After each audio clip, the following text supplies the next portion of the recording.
One of the important aspects of our Christian journey is simplicity. We live in a world so full of noise and frenetic activity.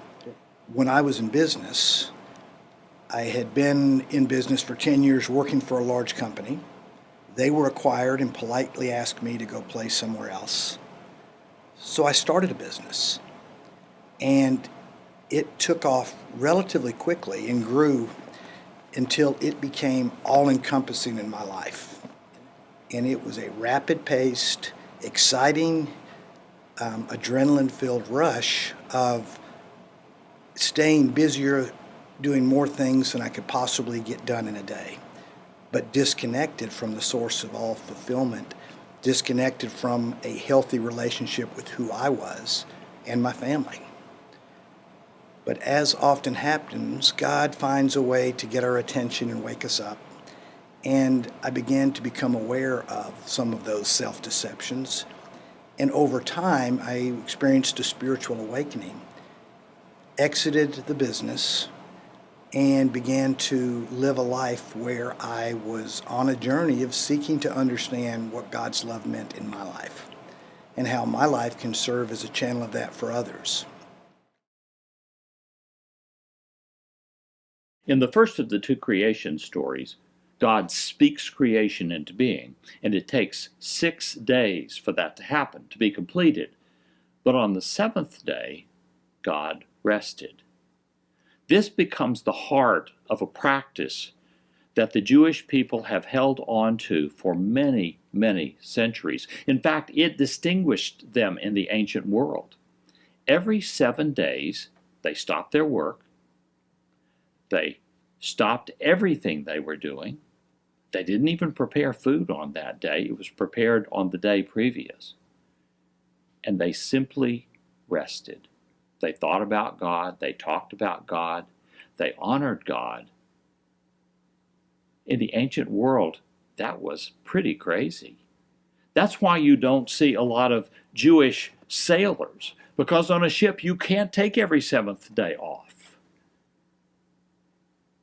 That taking of the day off, which is one of the commandments, is based upon the idea that we are not in charge of everything in this world. It doesn't all depend on us. We can actually take a full 24-hour period and rest and enjoy each other's company and enjoy the presence of God and know that God will continue to work in the world. There's probably no more important practice for us as modern people to begin to rediscover than Sabbath.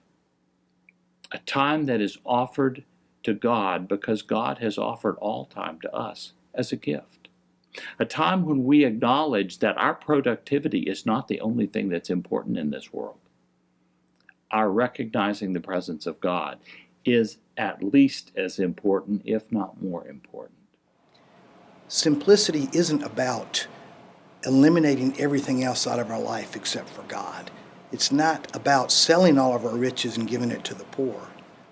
It's about experiencing and accepting God's love so that those things we do have become a means of grace for others. So ask yourself, what are you searching for in life?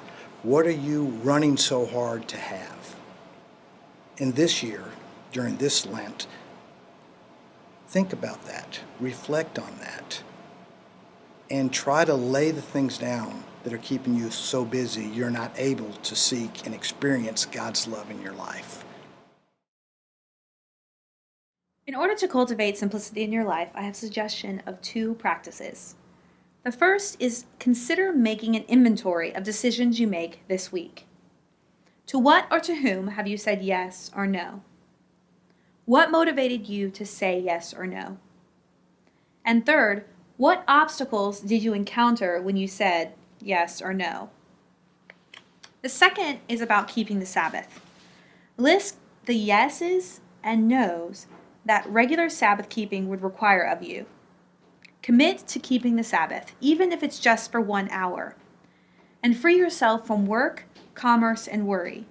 And free yourself for worship, rest, renewal, and communion with others.